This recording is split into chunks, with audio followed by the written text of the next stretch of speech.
కల్వకుంట్ల కవిత దేవునపల్లి కవిత. మరి కవితను కల్వకుంట్ల కవిత అని పిలవాలా లేకపోతే దేవనపల్లి కవిత అని పిలవన్నా? మొత్తం మీద ఆమె రాజకీయంగా తన కుటుంబం నుంచి విభేదించిన తర్వాత జనం జాగృతి పేరిట జనంలోకి వచ్చింది.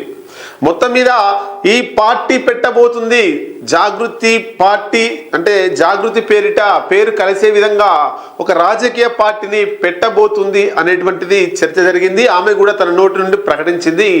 గన్ పార్క్ దగ్గర అమరవీరుల స్తూపానికి నివాళులు అర్పించిన తర్వాత మొత్తం మీద స్వచ్ఛంద సంస్థతో ఉంటే ఆ పేరుతోనే కొనసాగితే రాజకీయాల్లో ఇబ్బందులు తప్పవు, రాజకీయంగా ఇబ్బందికరంగా మారే ప్రసక్తి ఉంటుంది, పరిస్థితి ఉంటుంది. కాబట్టి ఈ సంస్థని, స్వచ్ఛంద సంస్థ అనేటువంటి జాగృతిని, తెలంగాణ జాగృతిని కాస్త పొలిటికల్గా మార్చడానికి, రాజకీయంగా మార్చడానికి అనేక రకాల పావులు కదుపుతూ వస్తుంది. మరి ఆ రాజకీయ పావులు కదుపుతూ రాజకీయ పార్టీగా ఏర్పడిన తర్వాత రాజకీయ పార్టీకి లక్ష్యం ఏంటి?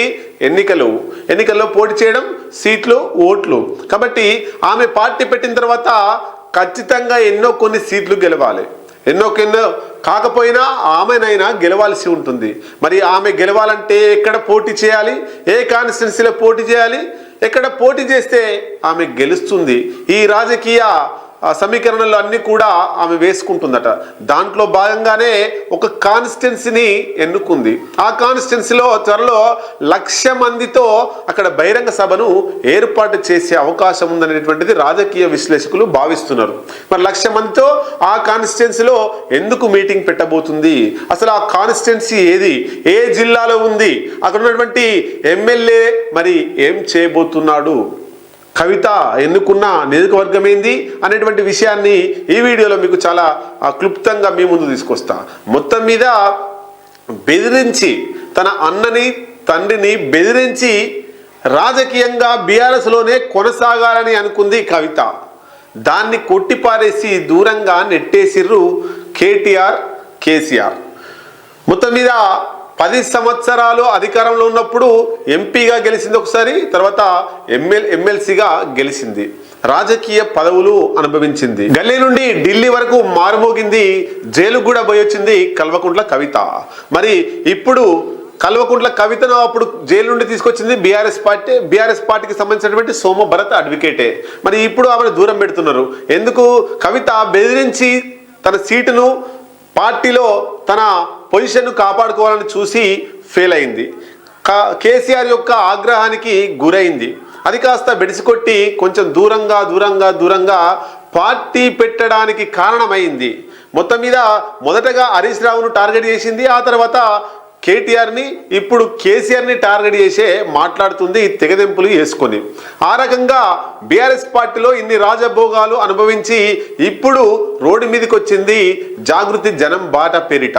మొత్తం మీద చాలా రోజుల నుంచి వెళ్ళి జనం జాగృతి బాట పేరిట రాష్ట్రం మొత్తం తిరుగుతూ వివిధ రకాల సమస్యలను అధ్యయనం చేస్తూ కవులు, కళాకారులు, మేధావులను కలుస్తూ తన ప్రోగ్రామ్ని ఫిక్స్ చేసుకుంది.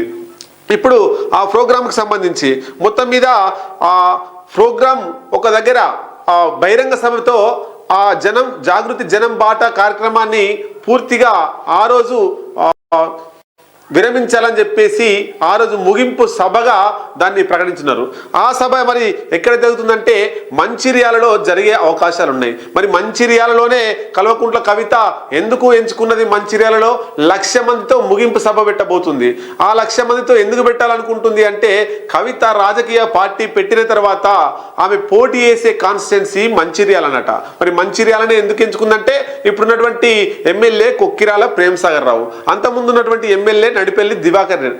ఇప్పుడు ఈ ఇద్దరి మీద అక్కడ వ్యతిరేకత ఉంది అనేటువంటిది ఆమె గమనించింది.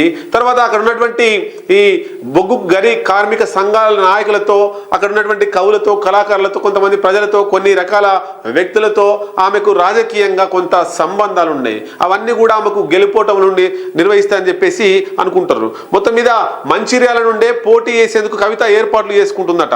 జనం బాట పేరిట రాష్ట్రమంతా పర్యటన చేసి ముగింపు సభగా మంచిర్యాలనే ఎన్నుకున్నదట. కాబట్టి మంచిర్యాల నుండి 1,00,000 మందితో ఆమె రాజకీయ అరంగేటం చేయబోతుందా అంటే అవుననేటువంటి సమాధానం వినబడుతుంది. ఇప్పటికే మేధావులు, రచయితలు, స్థానికంగా ఉండేటువంటి విద్యార్థులు అందరితో ఒక దఫా చర్చలు కూడా పూర్తయినటువంటి మనకు తెలుస్తా ఉంది. అట్లాగే మహిళలు, నిరుద్యోగులు, సింగరేణి కుటుంబాలతో కవిత టీం సంప్రదింపులు ఒకవైపు చేస్తూనే ఒకవైపు బహిరంగ సభకు ప్రయత్నాలు చేస్తున్నారట. సింగరేణి ఉద్యోగులతో కూడా కవిత వరుస భేటీలు పెడుతుంది. గతంలో సింగరేణి బొగ్గు గని కార్మిక సంఘానికి రాష్ట్ర గౌరవాధ్యక్షురాలుగా ఉండే ఆ సంబంధాలు కూడా తన ఎమ్మెల్యే పదవికి ఎమ్మెల్యే పోటీ చేస్తే గెలుపుకు సహకరిస్తాయనేటువంటిది ఆమె అంచనా వేసుకుంటుంది. మొత్తం మీద మంచిర్యాల అయితే గెలుస్తాను అనేటువంటి భావనలో కవిత ఉందట. మరి మంచిర్యాలలో కల్వకుంట్ల కవిత గెలవబోతుందా? మంచిర్యాలపై జాగృతి కవిత ఫోకస్ ఎందుకు పెట్టింది అనేటువంటి విషయాన్ని మనం చూడాల్సిందే. త్వరలోనే జాగృతి పేరిట ఆ 1,00,000 మందితో బహిరంగ సభలోనే జాగృతి పేరిట పార్టీని, పొలిటికల్ పార్టీని ఆమె అందులో ప్రకటించే అవకాశాలు కూడా ఉన్నట్లు మనకు తెలుస్తూ ఉంది. మంచిర్యాల నుండి పోటీ చేస్తే ఇప్పుడున్నటువంటి ఎమ్మెల్యే కుక్కిరాల ప్రేమ్సాగర్ రావు మరి ఆయన పరిస్థితి ఏంటి? జాగృతి జనం బాట పేరిట రాష్ట్రమంతా పర్యటించి నా మీదకే వచ్చింది అనేటువంటిది అక్కడ ఉన్నటువంటి ఎమ్మెల్యే కూడా చూస్తున్నాడట. ఏదేమైనా కాంగ్రెస్ పార్టీ నుంచి ఉన్నటువంటి ఎమ్మెల్యే ఇప్పుడున్నటువంటి కుక్కిరాల ప్రేమ్సాగర్ రావు, గౌతల్లో బీఆర్ఎస్ నుంచి ఉన్నటువంటి నడిపల్లి దివాకర్ రావు, ఈ ఇద్దరి మీద అసంతృప్తి తన గెలుపుకు కారణమని కవిత అనుకుంటుంది. సో మంచిర్యాలలో 1,00,000 మందితో బహిరంగ సభ ముగింపు బహిరంగ సభ పెట్టి అదే రోజు అక్కడ పార్టీని ప్రకటించే అవకాశాలు ఉన్నాయి. రాబోయే అసెంబ్లీ ఎన్నికల్లో మంచిర్యాల నుండే పోటీ చేసే అవకాశాలు 100% ఉన్నట్టు తెలుస్తుంది.